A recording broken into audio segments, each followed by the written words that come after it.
I own a Zippo lighter, not because I smoke, but because I really like that clack. Hey there, kiddos, and welcome back to the channel. I'm Uncle Frank, and that you are having a great day. And in today's video, I'd like to sit back in a non-squeaky chair because guess what? Bad news, my squeaky chair broke. I'm so fat that I damaged one of the armrests on it, so now it does not properly support me. So I have to wait at least a week for a replacement to show up. But in the meantime, I'm going to be sitting back, relaxing in a non-squeaky chair, and having a little conversation with all of you guys about a little card game company that you may or may not have heard about called Decipher Inc. And I think that this is a company that is very much worth talking about. And to clarify, they are no longer a card company. They are a puzzle game company. But I suppose we will get to that later on in the video. For those of you who recognize the name Decipher, you might be aware of the fact that once upon a time, in the late 90s, early 2000s, they, not Konami, not Pokemon, they were the biggest rivals to Wizards of the Coast in the card game market. They had a plethora of card games. Some you might recognize, others you might not. Some were pretty great, others were not. And this was particularly impressive, being such a big name in the industry, because unlike Wizards of the Coast and their in-house project Magic the Gathering, Decipher is most well known for card games based on existing licenses, which is just, it's interesting. It's especially interesting that one of them is well known for breaking the mold, so to speak, when it comes to the pattern of licensed card games not lasting all that long. And we'll talk about that in just a bit. So first things first, let's go over the history of the company in general. Decipher Inc. was started in 1983 by a man named Warren Holland. And it started as a puzzle company because guess what? Card games did not exist in the 80s. At least trading card games didn't exist in the 80s. It started off as a puzzle company, and it eventually became known for its series of boxed murder mystery games known as How to Host a Murder, I think they're called. And they were fairly popular. I had a whole bunch of different games for them. They did really well. Well, fast forward to 1993, and Magic the Gathering has taken off. Magic the Gathering proved monumentally popular the first year of its release, and it started a little craze in the gaming world, and a bunch of companies were now in a rat race to try and make their own competing card games to cash in on some of that delicious TCG, like just money flow. So, Decipher is approached by a team, Tom Boundlick, which I don't think I'm pronouncing that right, and Raleigh Tesh, and I'm fairly sure I'm pronouncing that right. And these two, they come up with the idea of a licensed-based card game.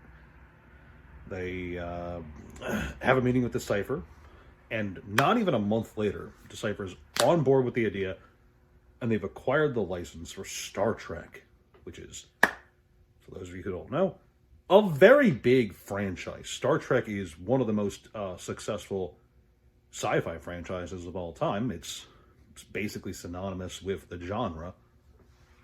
And after about a year of development, the very first set of the Star Trek CCG, the customizable card game, releases in 1994.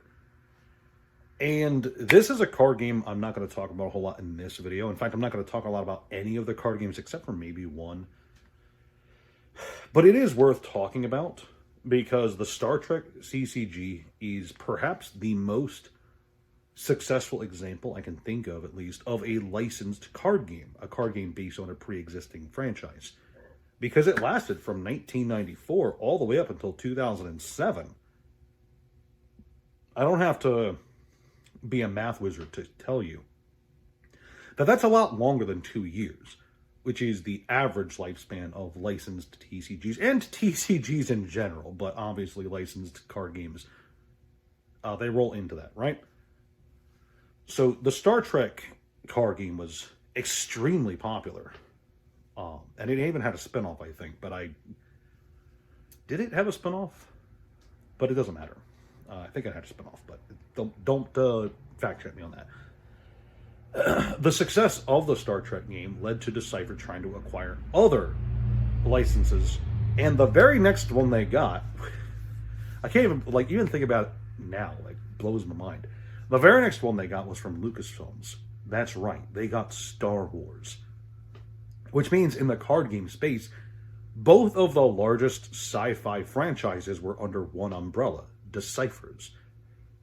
And good for them, too, because the Star Wars card game they made proved to be monumentally popular. Like, crazy popular. It was the second most popular card game on the market next to Magic the Gathering. Which is crazy. Think about that. Not only do they have the most successful, long-lasting licensed IP, but they also have, the best-selling card game, period, next to Magic the Gathering. That's big. That's a big accomplishment. Over the years, they would have a slew of other franchise licensed IP-based card games. Star Wars would have 2 other card games from them. Young Jedi, based on the first movie, Phantom Menace. I don't know why it got its own card game. That was kind of silly. And then Jedi Knights. Then there was a Lord of the Rings card game, an Austin Powers card game, Dot Hack, Beyblade, Mega Man, and finally, a card game called Wars. Wars was a card game made by Decipher because they had lost the Star Wars licensing by this point, and they knew that the card game for Star Wars that they had made was really good and really popular, so they figured they would make their own in-house franchised IP using the same basic rule set from the Star Wars card game, and they were hoping and banking on that being popular enough to keep them relevant, since all of their other licensed IPs by this point had failed. Well, unfortunately, no, that was not the case. Wars, while it was generally regarded by pretty much everyone who's played it, to my understanding, as a pretty solid card game with a lot of fun aspects to it, it didn't really catch on. And Decipher, as a result, really kind of slid out of the card game market. All of their licensed IP card games had stuttered and failed for one reason or another.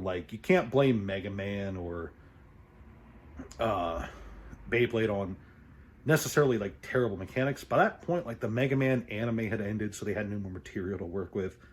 The Beyblade craze had died down, and the toys were always more popular anyway. Austin Powers only had 3 movies, so they obviously didn't have too much to... 3 movies? Or is that 2 movies? How many Austin Powers films are there? I think it's just 2. It has been a while since I've watched one of them. But I digress. For one reason or another, all of their IP card games had failed, and Wars had failed to take off. So they, again, like I said, they had exited the market and had resumed their how to host a murder game. And that's all they do from 2010 up to now. They've made other card games, not trading card games, but regular card games in the interim. But from what I understand, the company is still around. They still produce games. It's just murder mystery stuff rather than TCGs. And the reason I bring them up, and the reason I think they're worth talking about, is because once upon a time, this company was part of the Big Two. There were 2 major card game producers in the late 90s, Wizards of the Coast and Decipher.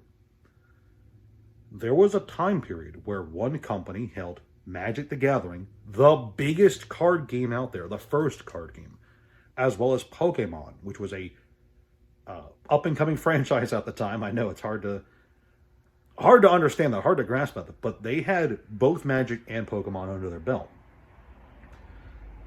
Both of them were really solid card games, and both of them saw serious competition from Decipher because the Star Wars card game was really good, The Star Trek card game was really solid. And they were also trying other things. They were experimenting with other IPs, especially towards the 2000s. And that just goes to show that once upon a time, one of the monoliths of a market can collapse. They can bow out of the scene. They can exit stage left. Just because something is big and domineering and one of the most ferocious, fiercest competitions right now, that doesn't mean it's going to be that way forever. The Star Trek customizable card game is one of the most successful, perhaps the most successful IP-based card games out there. Not done by, not an in-house card game, basically. And it's no longer around, nor is the company that made it, still in the business. So, the reason I think Decipher is worth talking about, the reason I think it's important to talk about is because they came swinging. They came out swinging. They produced some hard hitters. And they made some really memorable card games. Some that still have fans to this day, mind you. And they are no longer doing that.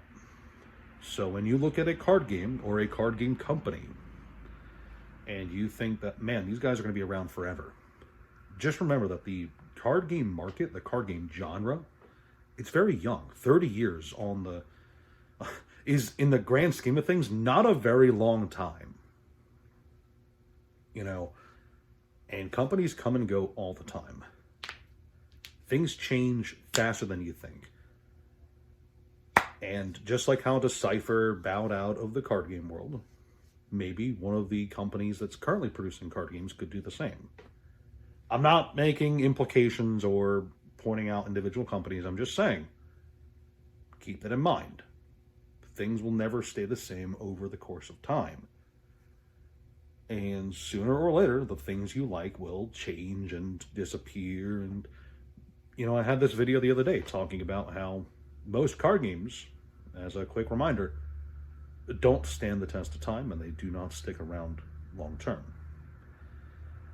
Over the long period of time, the same is true for the companies behind those card games. And I just think that's something important to remember.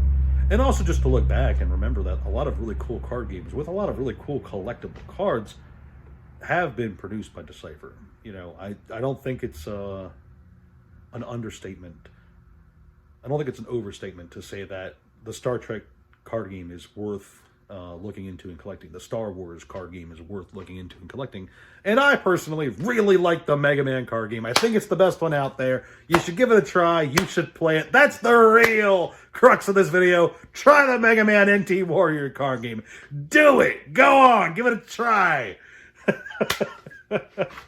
I really do like that card game a lot. But that's all I got. I could just talk in circles about this company and their various games for a while, but you guys get the point. You guys get the point I'm trying to make. So, thank you so much for watching. Please like, share, subscribe, leave a comment down below. Do you agree with anything I've said in this video? Do you disagree with anything I've said in this video? Are you going to try the Mega Man card game? Let me know. Check out Patreon. Check out Discord. That's all I got for you guys. Thank you so much for watching, and I'll see you next time.